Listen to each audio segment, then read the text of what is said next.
Do you want to be a fighter? RMC. Here comes Inoue. That destructive power does it again. Fighters Club. I'm the baddest motherfucker on the planet. Hey, je vous avais dit quoi? Charles Chevalier. I am the greatest. Salut à toutes, salut à tous, soyez les bienvenus, c'est le RMC Fighter Club numéro 304. Aujourd'hui, on reste sur le ring pour analyser la revanche au sommet de la boxe mondiale entre Alexander Usyk et Tyson Fury. C'était samedi soir à Riyad en Arabie Saoudite. 3 ceintures étaient en jeu ainsi que le titre honorifique et incontestable de meilleur boxeur et combattant poids lourd de la planète. Et pour en parler aujourd'hui, comme d'habitude, avec moi autour de cette table dans le studio RMC, l'un des deux piliers du RMC Fighter Club, à retrouver dans le podcast Au bord du ring et sur la chaîne YouTube Baba Versus, aussi coach de pied-point et de boxe anglaise. Baba, comment ça va? Salut Charles, ça va super, impeccable, super content de débriefer un magnifique combat. Gros week-end aussi, t'étais au KSW vendredi soir pour le MMA, pour la victoire de Saladin Parnasse, et donc samedi soir devant ta télé pour ce combat entre Usyk et Fury. Et puis un garçon qui connaît bien le RMC Fighter Club, mais qui aujourd'hui n'est pas là. Alexandre Abinet, ça va? Comment ça va les gars? Bah écoute, en pleine forme, toi, t'es déjà en vacances toi? Je suis en vacances, on est en famille, j'ai vu sur la mer au moment de vous parler, donc écoute, on va faire un Fighter Club en mode un peu vacancier, peu transat. Est-ce que tu penses être encore plus inspiré pour ce débrief Fighter Club maintenant que t'es en vacances? En tout cas, j'ai bien vu le combat, j'étais tranquille et j'ai même pu le revoir. Donc, on va se régaler à débriefer tout ça. Bon, magnifique. En tout cas, Alex, merci d'accepter de faire cette garde partagée aujourd'hui avec moi pour le RMC Fighter Club. Et c'est parti pour l'analyse de ce Usyk Fury numéro 2. Leur premier combat le 24 mai dernier avait tenu toutes ses promesses. Après 12 rounds de dingue, Fury prenait la première défaite de sa carrière face à un Usyk impressionnant. Le Gypsy King avait promis de mettre KO l'Ukrainien pour cette revanche, mais d'une décision partagée il y a 7 mois, Usyk a confirmé sa domination ce week-end en l'emportant à l'unanimité des juges. Alors ce résultat est-il justifié? Fury aurait-il dû adapter sa tactique? Quelle place pour Usyk dans l'histoire? On en parle dans le RMC Fighter Club.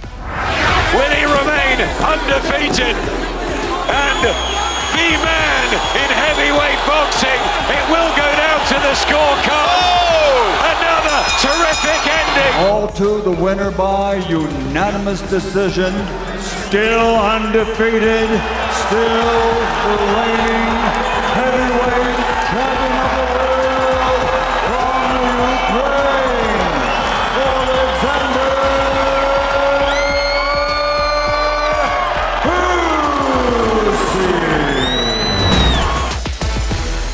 Baba Herbie, on le sent dans toute l'atmosphère autour de ce combat. Il y a ce goût des grands rendez-vous. Juste un mot sur la Fight Week, Baba. Ouais.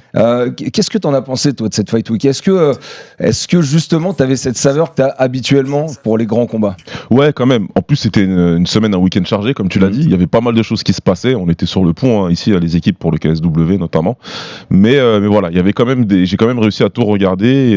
La sauce, elle montait bien. On sentait que Fury était très différent dans son approche. Ouais. Et ça donnait beaucoup d'engouement. Donc après, c'est vraiment monté le jour du combat quand même.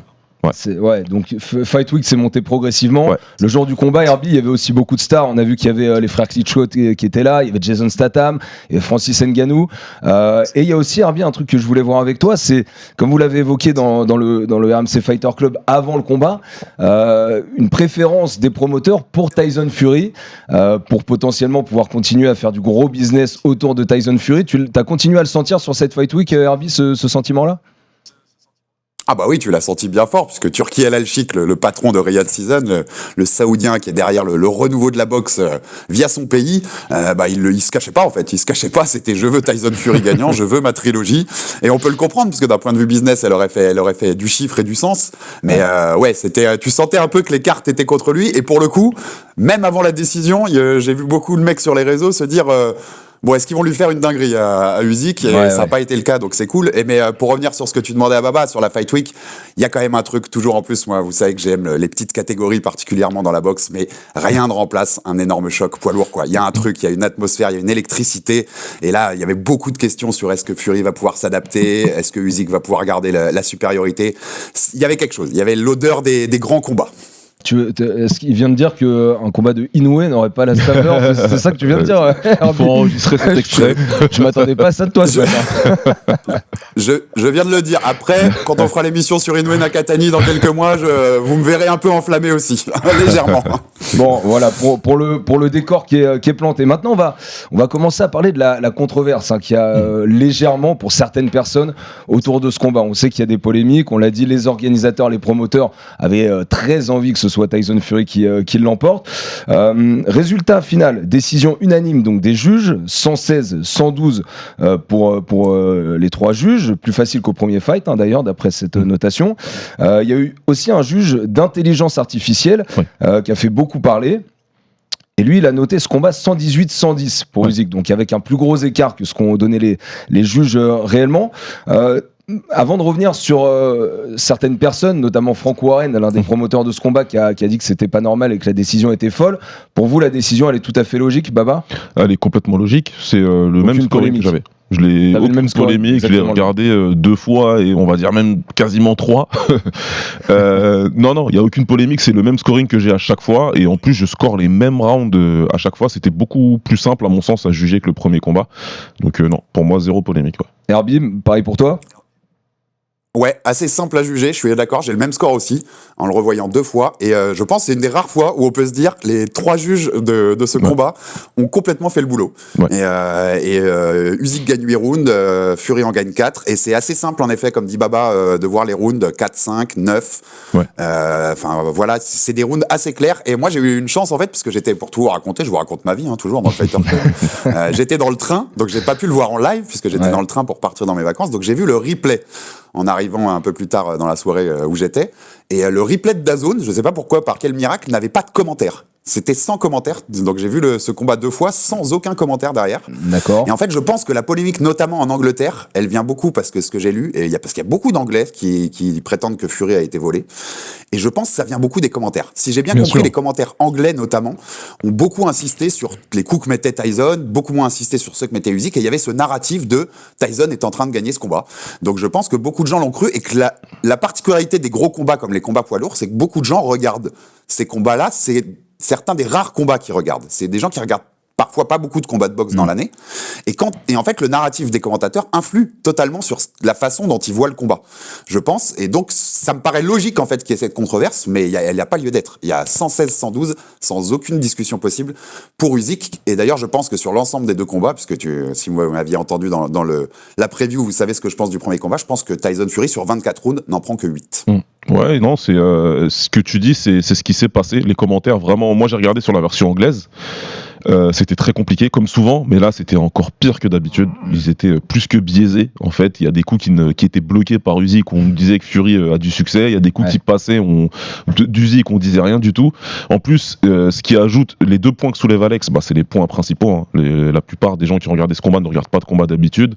Il y avait les commentaires qui les orientaient. Et puis en plus, il y a eu des gros problèmes avec DAZN, il faut le dire. En France, c'était catastrophique, énorme problème. Même aux States, apparemment, il y a eu beaucoup de problèmes. Il y a des gens qui n'ont pas vu des rounds entiers. Il y a Dylan qu'on avait reçu pour la preview de Fight Minds qui en a beaucoup parlé dans leurs vidéos ensuite pour analyser.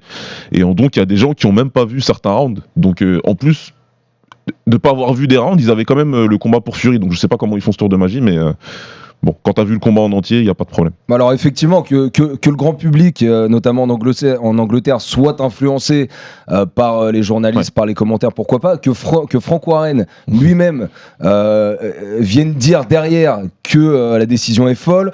Il dit que d'après lui, par la pression qui a été mise constamment par Tyson Fury, il aurait mérité de gagner plusieurs rounds clés qui ont basculé en faveur d'Alexander Usyk. Est-ce que ça c'est normal, Baba? Oui, non, il fait ce qu'il doit faire. Il est dans son rôle de promoteur, voilà, tout simplement. Il a des comptes à rendre aussi à son boxeur et on se demande qui est le promoteur de l'autre dans leur cas de figure, clairement. Voilà, moi je le vois juste dans son rôle de promoteur. Je sais, il connaît la boxe, il est dans ce milieu-là depuis plus longtemps que moi, donc il sait très bien que son boxeur a perdu, mais bon, il faut faire le job derrière, tout simplement.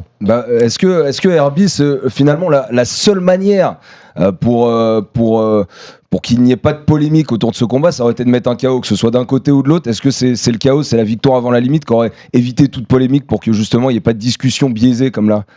Mais c'est sûr, dans tous les sports de combat, d'ailleurs boxe comme MMA, hein, les deux sports qu'on couvre principalement dans cette émission, oui, c'est quand t'as un KO, un finish ou une soumission en MMA, bah ça enlève tout débat. Mais là, Baba avait raison, pour Warren, c'est du business, c'est un businessman. Le truc, c'est qu'il y a aussi Eddie Hearn, le promoteur de Matchroom, un autre anglais, qui lui aussi a scoré un draw pour le coup, un match nul.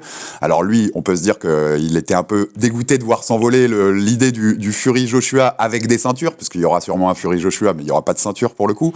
Oscar de la Hoya, autre promoteur qui était bord du ring, le score pour Fury aussi.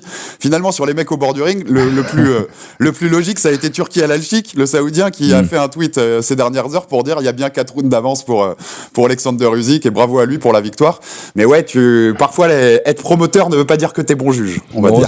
Heureusement, il y avait le promoteur et les 3 juges du coup qui étaient au bord du ring aussi pour juger de la bonne manière ce combat, en tout cas d'après ce qu'on dit ici.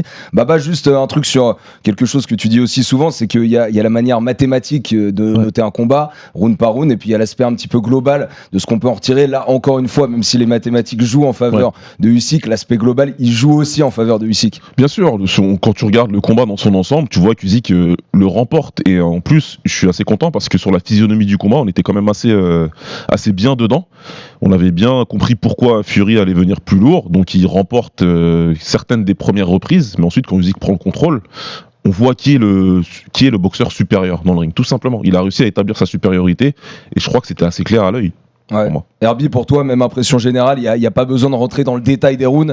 Usyk, il a montré toute sa supériorité, sa virtuosité sur ce combat. Ouais, totalement. Il y a un début de combat où, en effet, Tyson prend des rounds, et c'était un peu ce qu'on avait analysé et ce qu'on pouvait attendre, vu aussi comme il arrivait, avec le plan avec lequel il arrivait. Mais derrière, ça déroule, et Usyk nous fait du Usyk, c'est-à-dire que, comme d'habitude dans sa carrière, chaque fois qu'il y a son pire moment dans un combat, là pour moi c'est le 4-5, où Fury prend les rounds assez clairement selon moi, et ben derrière il déroule. Usyk se réveille toujours derrière des rounds qui perd clairement, et derrière sa fin de combat c'est juste c'est du Usyk quoi, c'est du Usyk qui domine. C'est pas un scandale le 9, je pense qu'il est assez clair pour Fury, tout le reste c'est pour Usyk. Ouais. Donc même un juge qui aurait mis tous les rounds de la fin à partir du 6 pour Usyk, je trouve pas ça déconnant.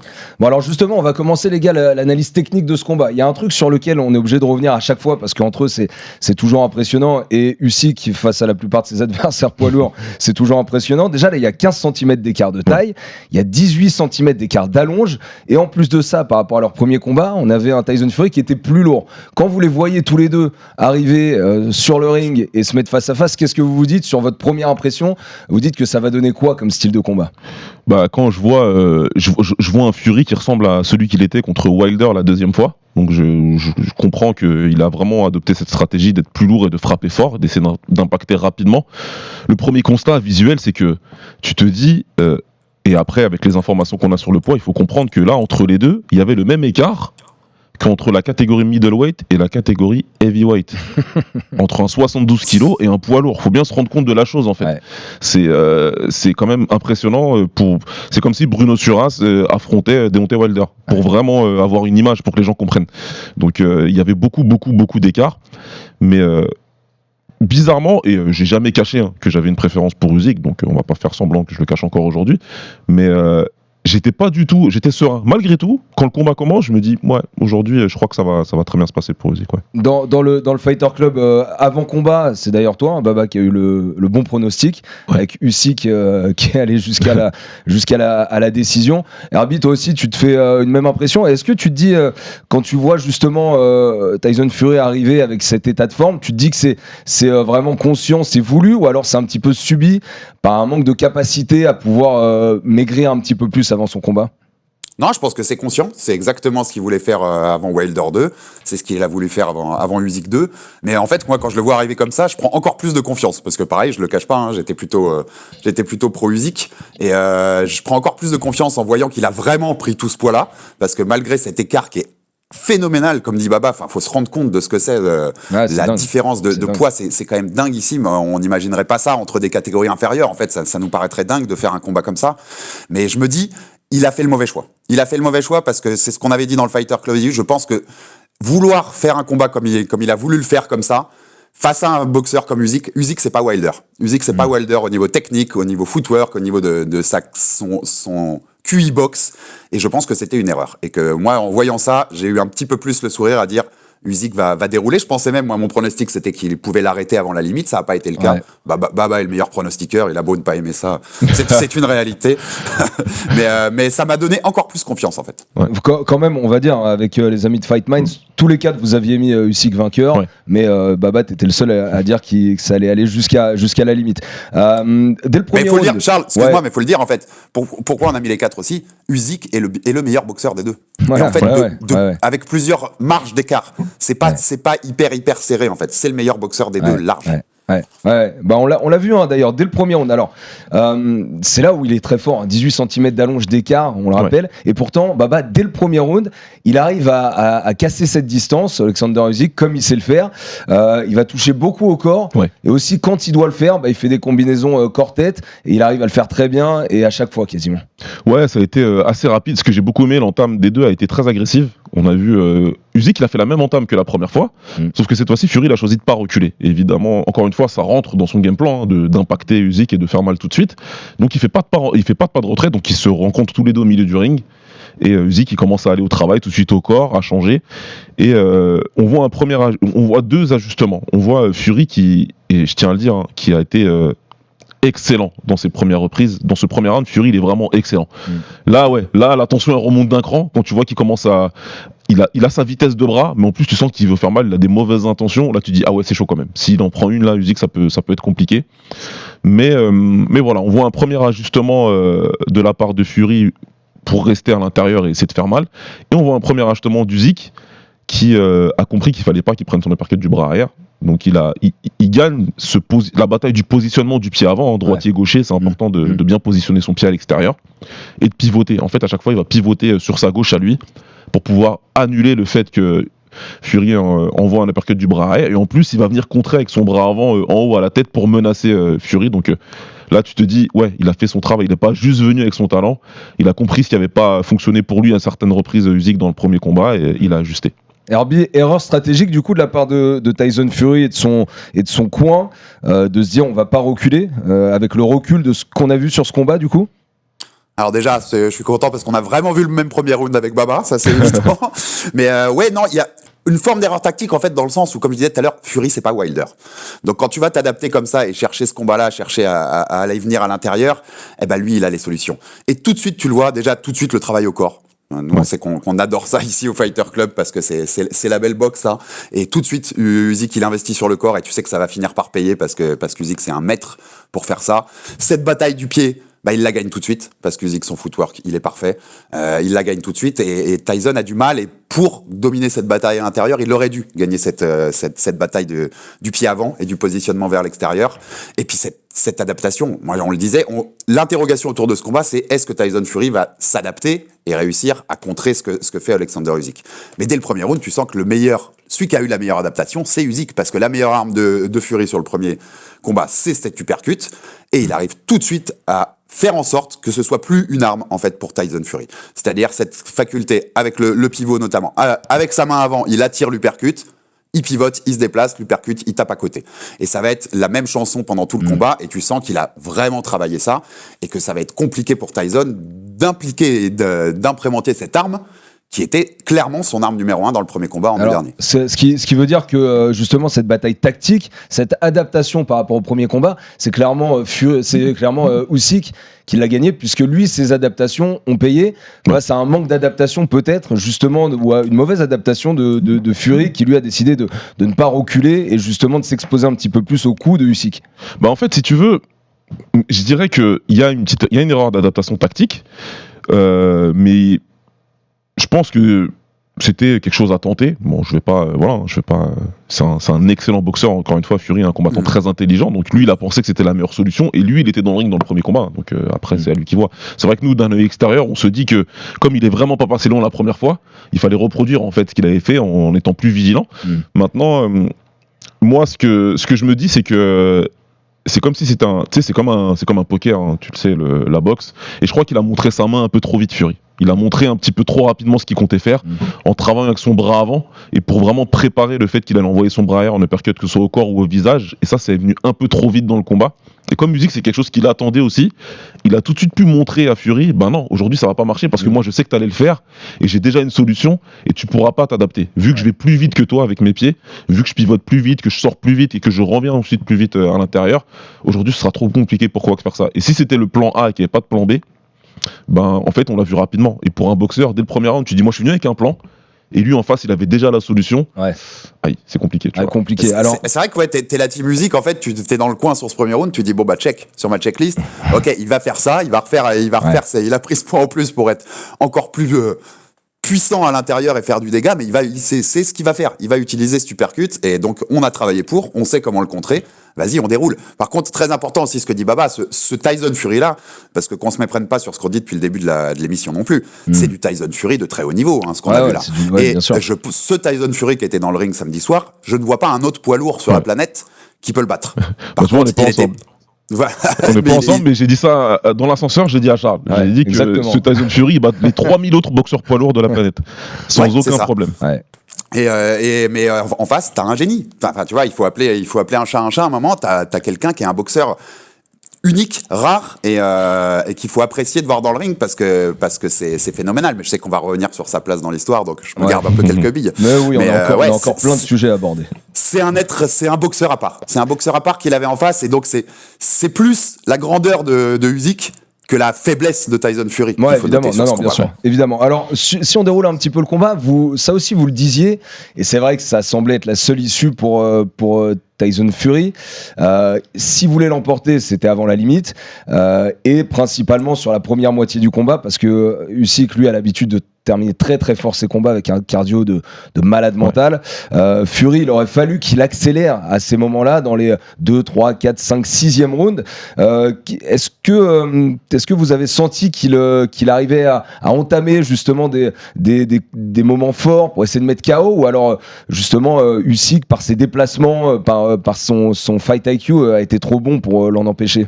Non, il a trouvé des bonnes solutions. Il a touché un moment durement, notamment avec une droite. Je sais plus c'est dans quel round exactement, 4e ou 5e, mais non, il a eu des très bons moments. Fury, encore une fois, il a montré un niveau exceptionnel. Mais est-ce que devant ta télé, tu t'es dit là c'est peut-être terminé, Fury va le faire, ou jamais? Non, parce que les 3 fois vraiment où il a impacté Usyk, j'ai vu la réaction d'Usyk derrière qui reste à l'intérieur, qui lui dit check, ramène et on y va. Je me dis ouais non, en fait là je pense pas qu'aujourd'hui il va réussir à le descendre, et je savais en plus que plus les rounds passaient, plus ce serait compliqué pour Fury de faire mal. Donc une fois que, on va dire que 4e round, 5e round, tu dis ouais c'est chaud. C'est là où ça va être compliqué pour Usyk, mais s'il passe ce moment-là, ça peut le faire. Après ça devrait le faire, et vu qu'il a passé ce moment-là, après ça a été compliqué, mais vraiment Fury il a montré de la variété technique, il a montré de l'adaptation, il y avait de l'impact, son bras avant c'était exceptionnel parce que il a plusieurs manières d'envoyer son jab, des fois c'est un petit coup de fouet, des fois c'est pour impacter, c'était fort, vraiment c'était fort. Alex, Herbie, toi tu dis souvent que quand un boxeur ou un combattant MMA par exemple prend une grosse patate et qui dit non, c'est qu'il l'a bien prise. Est-ce que tu as senti ce moment-là justement dans les bonnes offensives de Fury sur Usyk? Ouais, il y en a une où Usyk sourit. Il sourit vraiment franchement à Tyson en le regardant. Et donc tu sais qu'il l'a bien pris, mais comme dit Baba, il reste tout de suite. Enfin, tu vois, il montre pas non plus qu'il est. Tu sens dans les yeux qu'il est là. Ouais. Il a été beaucoup moins. Il n'y a pas eu de coups qui ont impacté Usyk autant que dans le premier combat. Dans le premier combat, il y a vraiment des moments où il était pas bien. Ce qui est marrant, c'est que ce 4-5 dont parle Baba, c'est là en effet où il y a certains des meilleurs coups de Fury. Et souvenez-vous, dans le premier combat, Fury il prend très nettement le 4-5-6. Ouais. Et notamment dans le 6 où il met Tyson très mal, Usyk très mal. Donc moi devant mon écran, quand je regarde le replay, je me dis, on revit un peu le même truc en fait. Il est en train, tu vois, de prendre ses middle rounds et peut-être qu'il va lui faire mal dans le 6 ou 7 à venir. Et en fait, tu vois qu'Usyk reprend tout de suite la main et à ce moment-là tu sais qu'il va dérouler. Par contre, moi j'avoue, j'ai été très surpris par un truc, c'est que je pensais qu'avec ce point en plus et cette stratégie mise en place par Fury, je pensais qu'il s'écroulerait vraiment beaucoup plus physiquement dans les derniers rounds. Et quand je le vois prendre le 9, quand je vois comment il est encore présent dans le 12, chapeau aussi parce qu'il était hyper bien conditionné, il était hyper bien préparé aussi physiquement, et malgré ce point en plus, il s'est pas écroulé dans ces derniers rounds. Alors justement, passer cette mi-combat avec les 4e et 5e rounds que Fury prend finalement à Usyk, là on sait que c'est les rounds de Alexander Usyk, la deuxième moitié de combat. Il gagne quasiment tous les rounds sur quasiment tous ses combats à chaque fois. Si Fury a été meilleur justement, comme vous venez de le dire, c'est que Usyk, lui, a encore surpassé ce qu'il était capable de faire en termes de cardio et en termes de lucidité jusqu'à la fin du 12e round. Ouais, il a montré de l'adaptation. Ce serait facile de dire j'ai gagné le premier combat et il faut juste que je fasse la même chose. Mais il s'est adapté, il a amené plus d'agressivité encore. Évidemment, il a pris confiance avec ce qu'il a été capable de faire dans les dernières reprises du premier combat. Il est beaucoup plus resté à l'intérieur. Il a travaillé encore plus avec ses qualités techniques, son footwork principalement. Et ça a donné un Usyk qui est encore plus conquérant. Il y a eu des séquences où il va travailler en contre-attaque avec des esquives et des remises sur des combinaisons 3-4 coups, où tu dis le gars il est dans l'espace, il est dans une zone là actuelle où ça va être compliqué vraiment de... C'est compliqué quand tu es en face de pouvoir faire quelque chose, alors qu'on avait un Fury, encore une fois, qui était exceptionnel, et comme le dit Alex, qui a été capable, sur la durée en plus, de rester dangereux, notamment le 12e, où ils se font une guerre tous les deux, tu vois. Ouais. Donc, ouais, on a assisté réellement, et je crois que c'est important, parce qu'aujourd'hui, on a du mal à prendre du recul quand on regarde des combats, tout est dans l'instant. Ouais. Alors qu'on a été témoin vraiment de quelque chose d'exceptionnel. On a été témoin de la naissance, entre guillemets, d'une légende de la boxe, samedi soir. Bah, ça on va en débattre, hein. Herbie. Et un combat top aussi. Enfin, c'est-à-dire que il y a moins d'émotions que dans le premier. Le premier avec le 6 où Usyk est mal, le 9 où Fury est KO debout quasiment et se fait sauver par l'arbitre. C'est un roller coaster d'émotions le premier. Tu vois, t'es emporté dans une histoire qui te fait vivre des émotions de tous les sens. Celui-là est beaucoup plus tactique, les adaptations, comment les deux mecs qui sont très très forts dans le ring arrivent à s'adapter à l'autre. Et pour des amoureux de boxe comme on peut l'être avec Baba, je pense que c'est un combat plus plaisant, celui qu'on a vu là en fait, parce qu'il est vraiment on est subjugué par ce qu'on voit et le talent. Et le Usyk en fait c'est la forme ultime, il a l'expérience, on rappelle qu'il a que 23 combats pro, mais il a des centaines de combats en amateur, il a vu tous les styles de boxe dans sa carrière. Ouais, champion olympique, Alexander Usyk champion du monde, champion d'Europe, il a fini le jeu comme dit Baba. Et cette expérience qu'il a, là, il peut s'adapter à tout, il peut s'adapter à n'importe quel style qu'on lui met en face, il saura toujours trouver les solutions, il saura toujours trouver quoi faire pour être supérieur. Parce que je suis même pas sûr que le Usyk qu'on voit samedi, c'est pas le Usyk Prime. Le Usyk Prime, allez voir, pour ceux qui l'ont pas vu, allez voir le Usyk version Cruiserweight. C'est un délire. C'est un délire absolu. Notamment, voilà, c'est pas forcément la meilleure version de l'histoire de Usyk, par contre, c'est la version la plus expérimentée pour moi. La forme ultime, tu vois, du grand sage et d'une légende de la boxe. Alors, si on est justement chez Tyson Fury sur le seul boxeur potentiellement qu'on pourrait voir battre Usyk, puisque vous avez dit que c'était le meilleur boxeur qu'il pouvait affronter actuellement en poids lourd, ce serait quoi une qualité que vous pourriez donner en plus à Tyson Fury pour qu'il puisse enfin battre Alexander Usyk? Ce serait quoi cette qualité qu'il pourrait trouver? Le punch de Wilder. C'est ça. Il faudrait être capable. Un Usyk, il faut l'éteindre. En fait, il faut le tuer sur un coup, sur deux, enfin sur une combinaison, mais tu vois l'esprit. Il faut le tuer tout simplement. Il faut que ce soit un puncher en face qui soit capable d'éteindre la lumière sur un coup, sur une opportunité qu'il aura, qui soit capable de toucher et quand il touche, c'est pour le descendre en fait. Le problème, c'est que Usyk, il a jamais été envoyé au tapis. Ouais. Tu vois, donc quand je te dis ça, je me dis, il faut vraiment, encore une fois, il faut que ce soit un puncher exceptionnel. Et c'est la qualité qui lui manque et qui manquait à Fury pour pouvoir vraiment gagner ce combat, je pense. Herbie punch à 100% aussi? Ouais, en fait, tu vois d'ailleurs dans les réactions post-combat, il y en a beaucoup qui citent un nom pour en mec capable de le battre possiblement. Ils citent Martin Bacolé. Ouais. Parce qu'il y a cette puissance et cette capacité à éteindre la lumière en un coup. Alors je pense que ce serait quand même compliqué techniquement et sur beaucoup d'aspects pour un Bacolé face à un Usyk. Mais oui, c'est l'arme pour le descendre. Enfin, il faut le descendre quoi. Il faut le descendre, il faut l'attraper avec ton coup le plus puissant et espérer qu'il se relève pas. Mais bon, comme dit Baba, il a jamais été au sol dans sa carrière pro. Parce que je crois que ça a été le cas chez les amateurs. Je crois même que Beterbiev le met au sol chez les amateurs. C'est Beterbiev qui le tapis, le fait compter. Ouais, c'est ça, chez les amateurs. Mais en pro, non. Et donc, la difficulté, ça va être ça. Ça va être de l'attraper. Mais c'est l'arme, bien sûr, c'est l'arme qui peut arrêter Alexander Usyk. Mais je vois pas un mec, même un Bacolé, capable de lui mettre, en fait, cette arme. Même si tu la possèdes, il faut encore pouvoir lui mettre, tu vois. Ouais, et vous avez parlé quand même de Alexander Usyk dans sa carrière chez les cruiserweight où il a une carrière incroyable, évidemment chez les pros avant de passer chez les lourds. Il a que 7 combats chez les poids lourds pour l'instant, donc carrière assez courte et déjà des victoires sur Joshua, sur Fury, enfin bon, c'est assez dingue sur Dubois évidemment.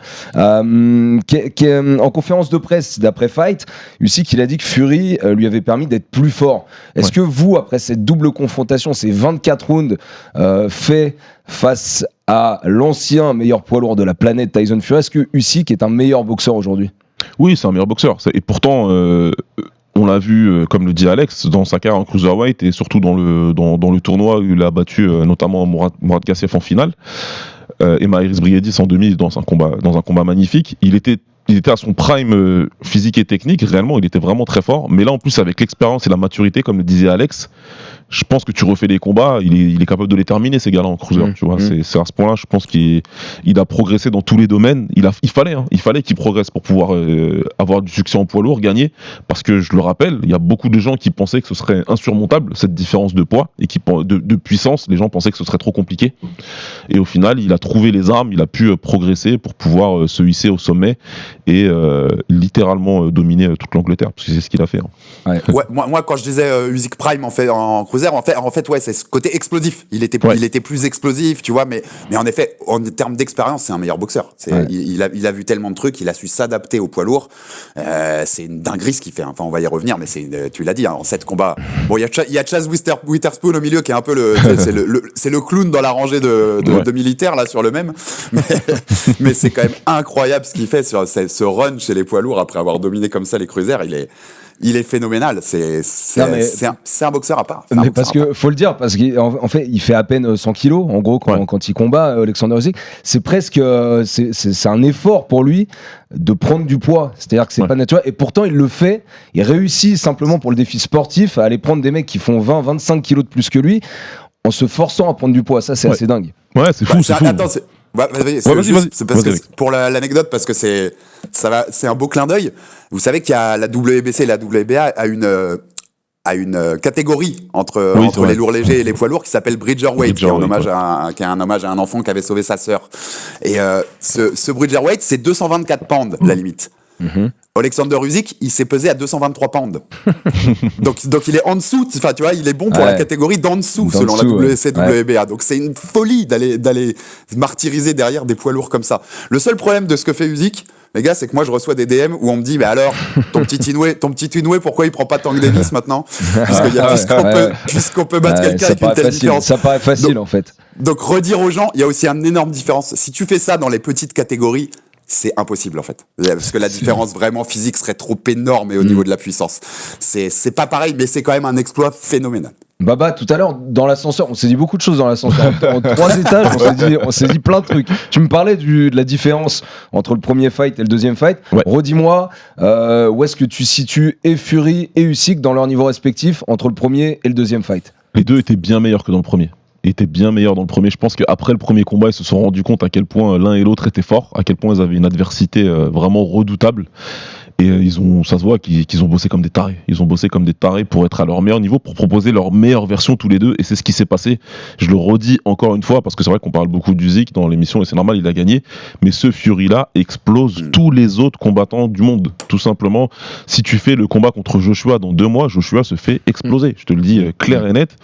Et voilà, je vois pas quelqu'un d'autre. Donc ils ont été exceptionnels tous les deux. Usyk, il a réussi à montrer des ajustements tactiques qui fait que pour moi, actuellement, c'est le boxeur le plus intelligent et qui est le mieux coaché du monde, parce qu'il faut rendre hommage aussi à son coin et à ses coachs. Et voilà, donc pour te répondre tout simple, le combat il était mieux parce que les deux boxeurs étaient mieux préparés et étaient au top de leur niveau. Tu vas dans le même sens, Herbie? Ouais. Ils étaient mieux les deux. Le combat est mieux. Et en fait, c'est la beauté aussi on est dans un sport, la boxe, qui en a connu plein dans son histoire. C'est la beauté des trilogies. C'est l'adaptation des mecs. Quand t'es sur des boxeurs de très haut niveau, les meilleurs boxeurs de la planète, le jeu d'adaptation, savoir comment contrer ce que t'as proposé l'adversaire dans le combat d'avant, donc que ce soit quand t'as 2 combats ou des trilogies sur 3 combats. Pour les plus récents, on peut évoquer et pour un mec qui est concerné par notre combat aujourd'hui, le Fury Wilder. Le 1 n'est pas du tout le même que le combat 2, le 2 n'est pas du tout le même que le combat 3, où Wilder fait bien mieux que sur le 2 par exemple. Enfin, c'est la beauté de ces retrouvailles, parce qu'on arrive à s'adapter. Et samedi soir, les deux étaient meilleurs, le combat était meilleur, et c'est un régal pour amoureux de boxe. Ce qu'on a vu samedi soir et qu'on a revu, je sais, tous les deux avec Baba, régal absolu.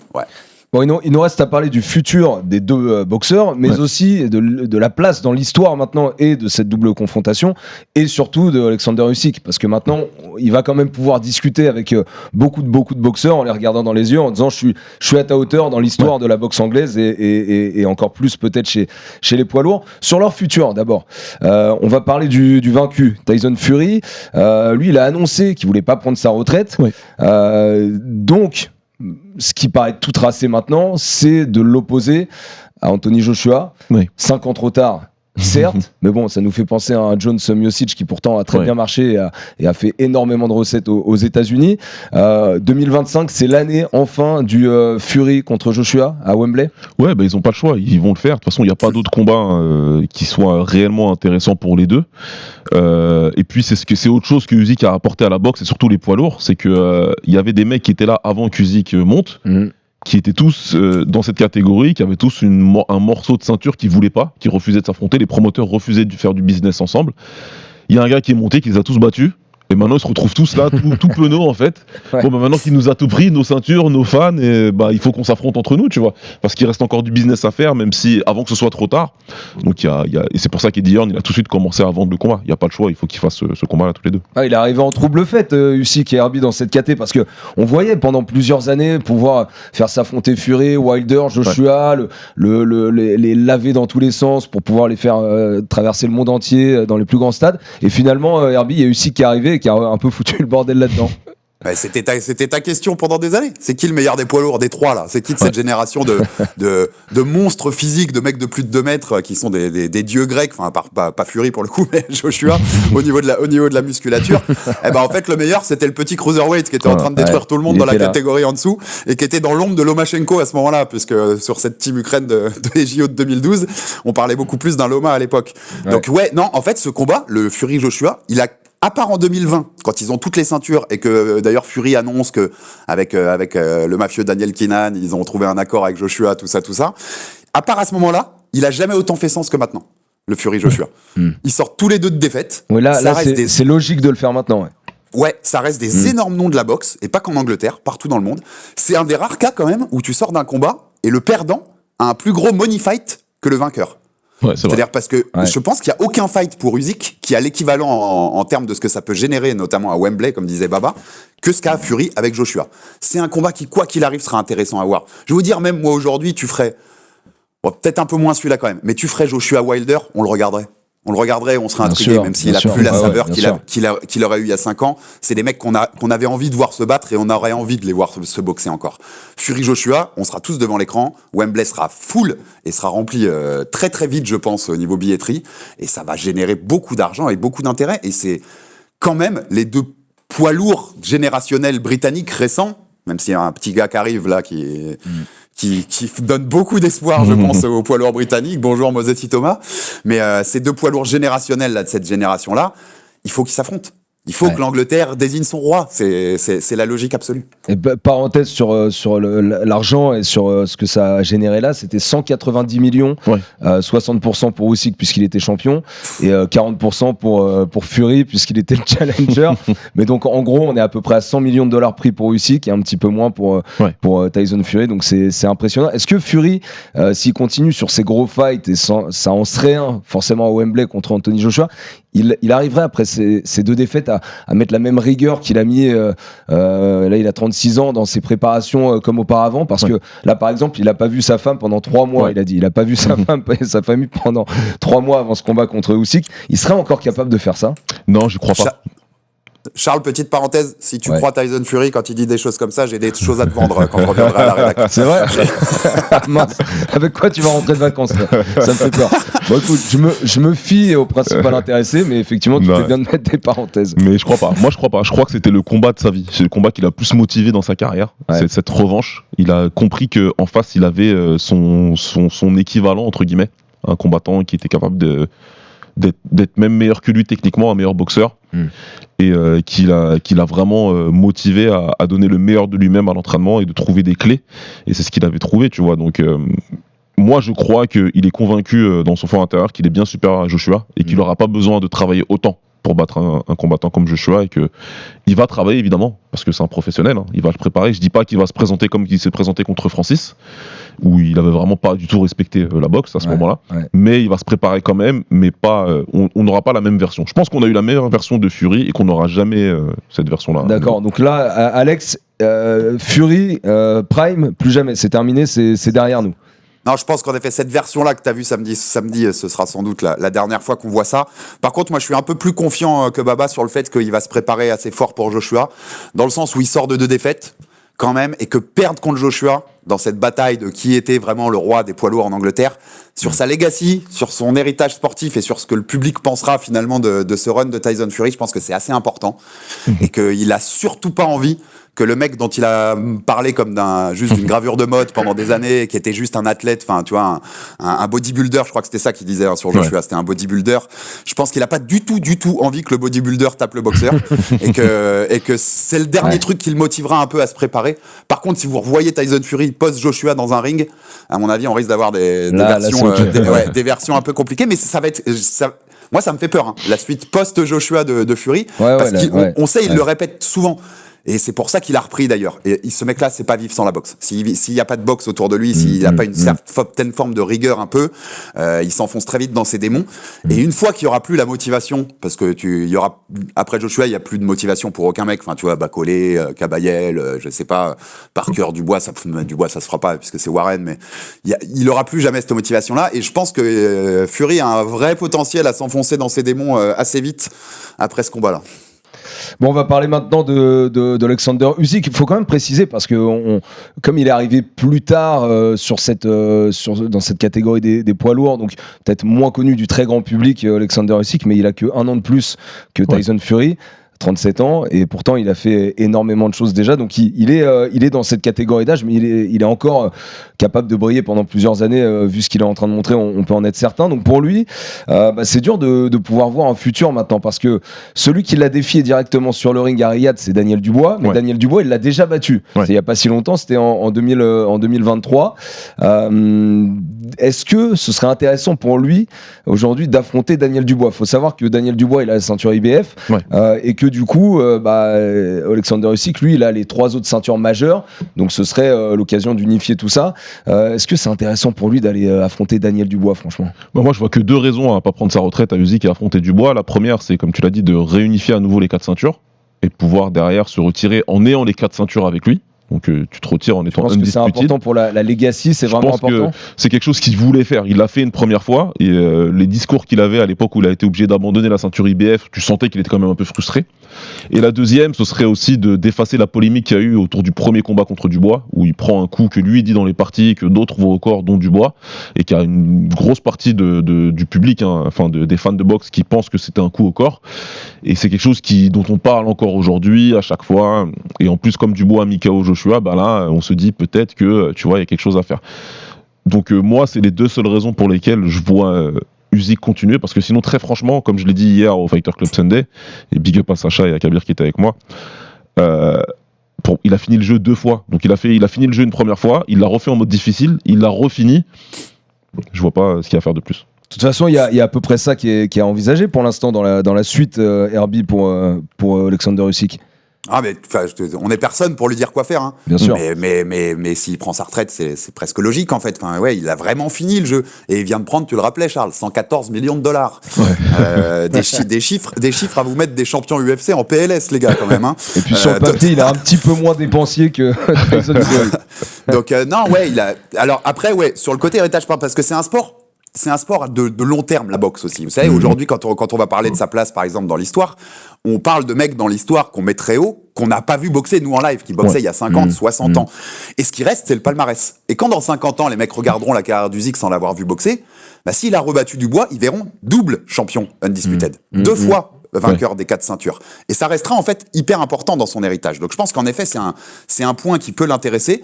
PS au passage, c'est vraiment les Anglais post-victoire de Usyk, c'est quand même n'importe quoi, hein, parce qu'on se rappelle de Joshua qui avait fait un discours lunaire quand Usyk le bat. Là, Usyk, et au moment où Dubois intervient, il est en train de rendre hommage à sa famille en Ukraine. Vraiment, et l'autre intervient pour lui dire tu m'as volé la fois d'avant. Alors très mal vu. Timing mal senti. Ridicule.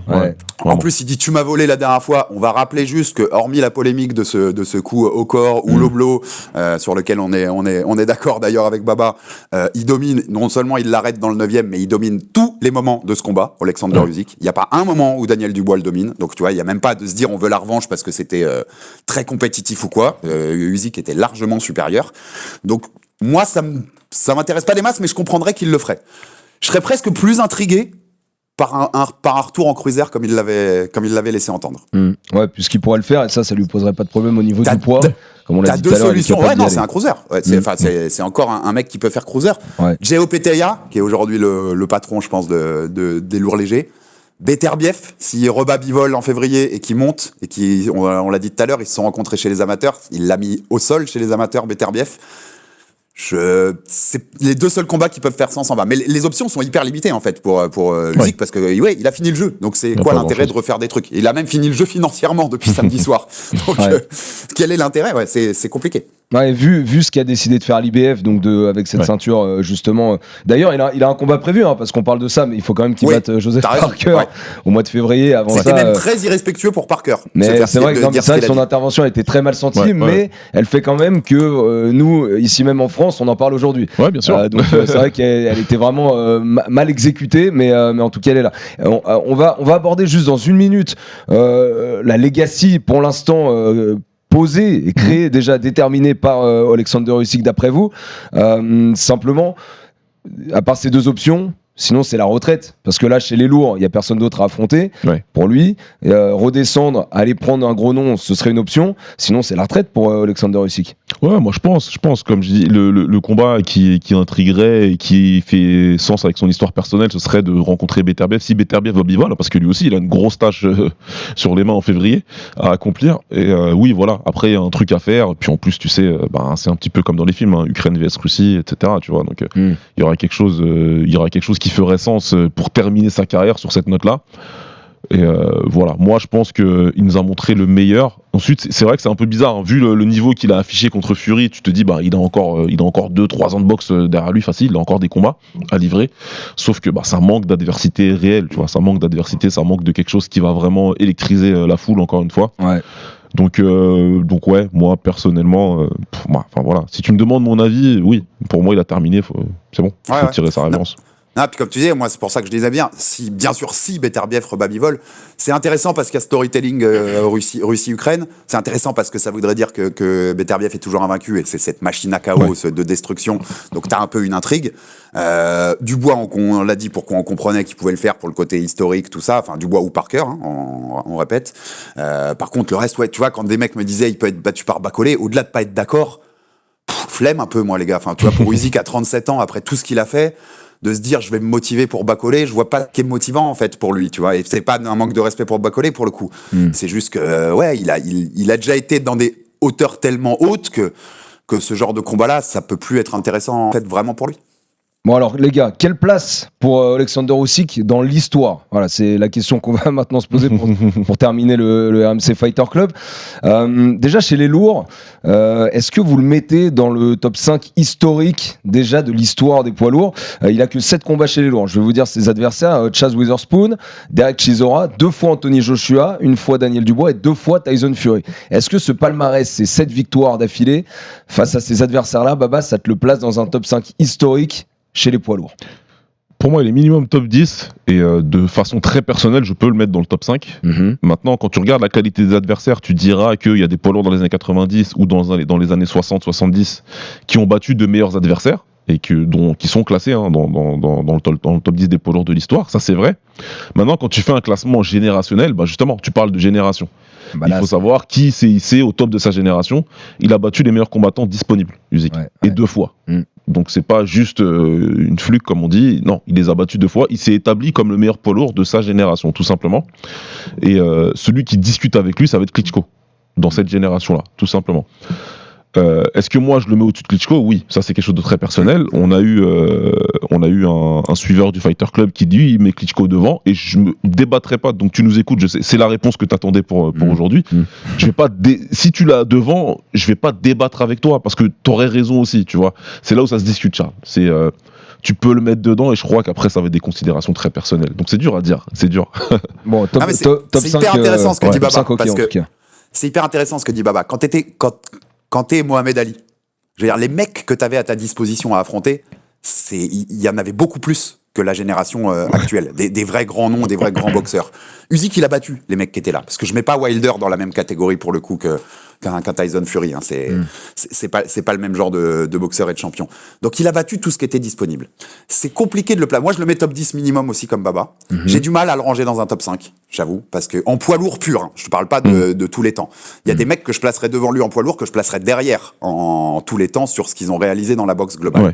Un bon exemple, je trouve, c'est Holyfield, qui est un mec à qui il ressemble, puisqu'il vient aussi des cruiserweight et il était champion dans les deux catégories. En cruiserweight, tu les mets 1 et 2, ça me dérange pas qui tu mets 1 ou qui tu mets 2. J'ai l'impression tu vois, il y a une bataille entre ces deux-là. Sur le run poids lourd et le nombre de noms affrontés, je mettrais Holyfield devant. Mais Usyk a battu tous les mecs dispo. Donc c'est compliqué de me dire lequel des deux je placerais devant dans ce top 10 poids lourd. Mais c'est un top 10 minimum. Enfin, ce qu'il a fait dans cette génération-là, c'est exceptionnel. Après, ouais, il y a des mecs qui ont tellement réalisé de choses que les Ali, les Louis, enfin c'est difficile, hein, cette catégorie qui est la catégorie reine de la boxe. Il y a eu tellement d'histoires, ça remonte à Sullivan dans les années 1800, quelque chose, enfin ce principe du champion linéaire chez les poids lourds. Et l'autre débat intéressant que soulignait Baba, c'est le débat avec Klitschko, il est hyper intéressant. Klitschko règne pendant 10 ans, je crois, quelque chose comme ça, peut-être 10 ou 11 ans, non Klitschko a des défaites dans sa carrière que n'aura jamais Alexander Usyk. Il a perdu contre des mecs contre lesquels jamais de la vie Usyk n'aurait perdu. Par contre, Usyk régnera pas pendant 11 ans. C'est pas possible. Techniquement, c'est pas possible. Mais Vladimir Klitschko, le mec qu'il aurait dû affronter dans sa génération pour avoir affronté le meilleur, c'était Vitali Klitschko. C'était son frère. Et maman Klitschko voulait pas. Donc il a pas pu affronter le meilleur de sa génération. Donc moi, je serais d'avis de mettre Usyk devant Klitschko, malgré la longévité de Klitschko pour tous ces arguments-là. Mais ça, c'est des débats de barbershop, hein, Baba. On peut faire 4 heures. Hein. Moi, je pense que pour compléter ça, simplement, et c'est quelque chose que j'aime bien dire, parce que c'est comme ça que je conçois les choses pour le combat, c'est que c'est très difficile de faire. Les classements, c'est trop subjectif. Quand tu veux vraiment mettre un numéro à côté d'un nom, c'est très subjectif. Moi, j'aime bien parler en tailleur. Vraiment, voilà, tu vas voir le top tailleur, les 20 combattants qui, dans l'histoire, tu prends 1902 jusqu'à aujourd'hui, tu vas avoir 20 mecs. Et ensuite, tu vas avoir les 20 suivants, puis les 20 suivants, ou 15, hein, comme tu veux. Et ce qui est important pour moi, c'est qu'il est dans la caste très fermée. Il est dans le haut du top tier, en fait. Voilà, des mecs, ce qu'ils ont pu apporter dans la boxe. Attends, redis, en gros, t'as parlé d'un top 20, tu le mets où, Usyk ? Il est très haut dans ce top 20, 15, tu vois, et vraiment dans ce top tier des combattants de l'histoire. Là, c'est Ali, c'est tous les gros combattants de l'histoire, vraiment. Pour moi, il est rentré dans ce cercle très fermé. Et c'est là où pour valoriser sa carrière, je pense que c'est mieux d'en parler comme ça, je trouve, tu vois. Et il y a des fois, c'est pas de leur faute aux mecs, mais il y a pour les générations d'après, par exemple en poids lourd, si on parle du pur classement poids lourd, parce que j'ai vu des mecs passer et dire, les gars, c'est le GOAT des poids lourds. Calmez-vous. En fait, c'est très compliqué de rivaliser avec un Ali qui est suspendu pendant des années, qui revient taper les mecs, taper Foreman à Kinshasa. Tu vois, il y a aussi un narratif et une histoire autour de certains mecs. Putain, désolé du mot, mais c'est difficile d'aller les chercher, quoi. Parce qu'il y a eu tellement de dingueries, tu vois. Est-ce qu'il y a un problème d'aura autour de Alexander Usyk ? Est-ce qu'il y a un problème de manque de notoriété, d'un personnage passé ci ou ça ? Enfin, qu'est-ce qui lui manque pour justement... Peut-être que s'il avait un perso un petit peu différent, on aurait un avis aussi totalement différent dans sa place dans l'histoire. Baba avait une super réponse hier dans le Fighter Club Sunday, parce que je l'ai écouté. C'était une super émission d'ailleurs. Il lui manque ce punch aussi. Si t'avais détruit vraiment avec des chaos spectaculaires Fury et Joshua, on le verrait peut-être d'un autre œil à ce niveau-là. Mais la personnalité aussi, je voulais insister là-dessus, parce que quand on parle de Mohamed Ali, forcément, il y a tout l'aspect historique, il y a tout ce qui va avec le personnage Mohamed Ali, c'est assez fou. Il lui manque ça, Usyk ? C'est ce qui manque. En fait, si tu veux, vraiment au top du top des boxeurs dans l'histoire, c'est des mecs qui ont transcendé le sport, qui ont dépassé la boxe, qui sont rentrés dans la culture, dans la pop culture, pour des bonnes raisons comme pour des mauvaises raisons. On peut parler donc de Mohamed Ali, comme on peut parler de Mike Tyson, tu vois. Mais c'est des mecs qui ont dépassé le sport, et c'est ce qui manque à Usyk. Même si l'époque, malheureusement, fait que il est devenu une icône un petit peu pour son pays, et qui est en guerre avec la Russie, et c'est quelque chose qui met beaucoup en avant, mais c'est quelque chose visiblement qui parle moins par rapport au combat que Ali a pu mener à l'époque, et c'est normal, vu ce qui se passait dans les années 60. On parle d'un champion olympique qui n'avait pas le droit d'entrer dans certains restaurants et qui a jeté sa médaille d'or dans le fleuve, et on parle de Mike Tyson dont l'histoire personnelle qui n'est loin d'être un exemple, hein, même l'inverse. Il n'empêche que dans l'imaginaire des gens, voilà, c'est un champion du monde qui a fait des dingueries, qui est parti en prison pendant plusieurs années, tu vois. Non, mais donc, c'est marrant ce que tu dis, Baba, quand même, parce que ce storytelling aussi autour de l'Ukraine aurait pu faire de Usyk une plus grande star, tu vois, avec le côté c'est le héros qui vient défendre son pays en guerre, tu vois, et qui vient donner la fierté, une fierté à l'Ukraine avec ce titre de champion du monde incontesté poids lourd. Mais ça prend pas. Après, on va pas se mentir, hein, c'est un sport aussi très anglo-saxon centré. La boxe, ça a toujours été comme ça, les Américains, les Britanniques, notamment. Si Alexander Usyk était américain, vous inquiétez pas qu'ils en feraient des caisses et des caisses et des caisses. Ouais, ça c'est clair. Ça c'est clair. Autre chose d'ailleurs, puisqu'on parle de l'Ukraine, il a pas combattu en Ukraine depuis 2015. Ouais. Donc ça veut dire que notamment ce run chez les poids lourds, il y a pas un seul combat qui fait à domicile. Ça aussi, ça joue sur le côté légendaire et le côté assez incroyable de ce qu'il est en train de faire aussi. Oui, c'est quelque chose qu'il a fait en cruiser aussi. C'était un petit peu le running gag qu'on avait à l'époque quand il était en cruiser. On disait que Usyk, il vient chez toi, il te bat, il prend tes fans, il prend tout en fait. Et il a fait pareil en poids lourd. C'est quand même une dinguerie de te dire que ces combats majeurs, il les a pas remportés chez lui. Il a toujours été chez les gens pour gagner. C'est même pas chez lui, parce qu'à la limite que tu sois pas en Ukraine, qui est pas l'économie pour faire des gros combats, même les Klitschko, star ukrainienne, boxaient en Allemagne. C'était l'Allemagne. Ils avaient créé un chez eux en Allemagne. Exactement. L'Ukraine n'est pas un pays où tu sais que tu vas pouvoir faire ce genre de gros combats. Mais il allait chez les mecs. C'est-à-dire que c'était pas seulement en terrain neutre. C'était pas en terrain neutre. Il allait dans le pays des mecs, dans la ville des mecs, prendre les ceintures, prendre les fans, comme dit Baba. Ça, c'est pas assez noté pour le coup. Sur la grandeur d'Alexander Usyk, c'est une folie. Et même là, on peut considérer, ils sont en Arabie Saoudite, c'est un terrain neutre, entre guillemets. Mais quand t'entendais Turquie, quand t'entendais tous les mecs là-bas, vraiment, publiquement, vous dire on veut que Tyson Fury gagne, il était un peu à l'extérieur aussi quand même, Alexander Usyk. C'est dire à quel point mentalement il est fort, quoi. Résister à cette pression, parce que tu sais les enjeux financiers qu'il y a derrière tout ça, résister à cette pression et quand même aller prendre une décision unanime face à Fury qui est le favori des promoteurs, c'est couillu, quoi. Ouais, c'est clair, c'est fort. Et en plus, il était vraiment pas, comme le dit Alex, il était pas à domicile en Arabie Saoudite non plus. C'est pour ça que à chaque fois qu'il combat, les mecs viennent hijacker son discours de winner, parce qu'on les laisse faire, les mecs, parce qu'on les laisse faire et qu'on veut pas lui reconnaître ça en fait. C'est très irrespectueux, ça m'énerve beaucoup, moi. Et puis les Britanniques, hein, clairement, il les a traumatisés. Enfin, il est venu fracasser tous les Britanniques qu'il a croisés. Donc c'est dur. Là, les mecs en peuvent plus. Et sur le débat plus global de sa place dans l'histoire, dans la boxe, on a cette expression, c'est ATG, All Time Great. C'est un grand, c'est un énorme de l'histoire. Générationnellement, ça restera sans doute le meilleur de sa génération. J'ai même pas fait le classement, tu vois, j'ai pas repris mon classement all-time de boxe. Un jour, on le fera, Baba, parce que c'est quand même intéressant. C'est de la culture historique de ce sport-là. Si tu le mets, à mon avis, à vue d'œil comme ça, entre, fin de 15-20 ou 20-25 dans l'histoire, moi, je pense que c'est sa place, à peu près. C'est ce que ça va paraître fou, hein. Ça va paraître fou à des gens qui connaissent pas l'histoire de la boxe, à se dire, attends, vous avez 25 mecs, enfin, tu vois, entre 20 et 25 mecs devant. Oui, pour beaucoup de raisons, et dans beaucoup de catégories, et sûrement sur beaucoup de noms dont vous n'avez jamais entendu parler, style Henry Armstrong, des mecs comme ça. Donc on peut vous mettre d'accord tous les deux sur Usyk, top 25 all-time all boxers, et top 5 poids lourd.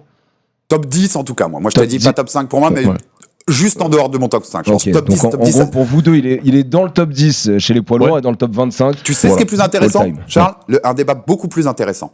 Baba, tu vas me donner ta réponse là-dessus. C'est qui le meilleur boxeur du 21e siècle? Dernière réponse, Baba, il nous reste 1 minute. C'est compliqué. Jusqu'à samedi à 20h, je te disais Floyd Mayweather. Et maintenant, il faut que je réfléchisse. Et pour toi, Alex? Ça se réfléchit. Moi, le podium, c'est Pacquiao, Mayweather, Usyk. Je pense qu'il n'y a pas beaucoup de doute là-dessus. Et ça se réfléchit. Ça se réfléchit beaucoup plus, en effet, en tout cas qu'en début d'année 2024, avant qu'il ait fait ses 2 dingueries contre Fury. Beaucoup plus. Et c'est pas un scandale si tu le mets meilleur boxeur du 21e siècle. Si ça peut rajouter un petit peu à la légende d'Alexander Usyk, le palmarès cumulé de ses 10 derniers adversaires, 266 victoires, 20 défaites et 3 nuls. Voilà. Donc c'est dire qu'il a affronté que du très très lourd. Et c'est le mec qui a mis le plus de coups à Joshua comme à Fury dans un combat. Et à chaque fois, dans les deux, il a battu son record dans le deuxième à chaque fois. Bon, on l'aura compris, en tout cas, Alexander Usyk aura encore une fois écrit sa légende, continué d'écrire sa légende avec cette deuxième victoire contre Tyson Fury, en remportant et en conservant surtout les ceintures IBO, WBC et WBO face à Tyson Fury ce week-end. Alex, merci beaucoup d'avoir fait une petite entrave à tes vacances pour être avec nous aujourd'hui. Écoute, je suis à 2 doigts de me dire qu'en fait c'est pas mal les Fighter Club face à la mer avec Charles à la présentation. Bon, on Je suis te à laisse deux sur doigts de me cette dire semaine. qu'il faut installer ça. C'est Noël, bah on va en parler au boss tout de suite. On y va avec Baba. Baba, merci beaucoup. Bonne fête à toi aussi. Profite bien. Merci à tous les deux. Passez de bonnes fêtes. Ouais. Et puis bonne fête à tous ceux qui nous écoutent. Et en ce qui me concerne, on se retrouve dans un mois parce que je vais aller me reposer loin. Ouais, bah profite bien de tes vacances. Merci à Kevin qui était à la réalisation de cette émission et à Max Abolin qui l'a aussi préparé à nos côtés. Bonne fête de fin d'année à toutes et à tous. Alex, merci. Baba, merci. Et à très vite. Sur RMC Sport. Ciao. RMC Fighters Club.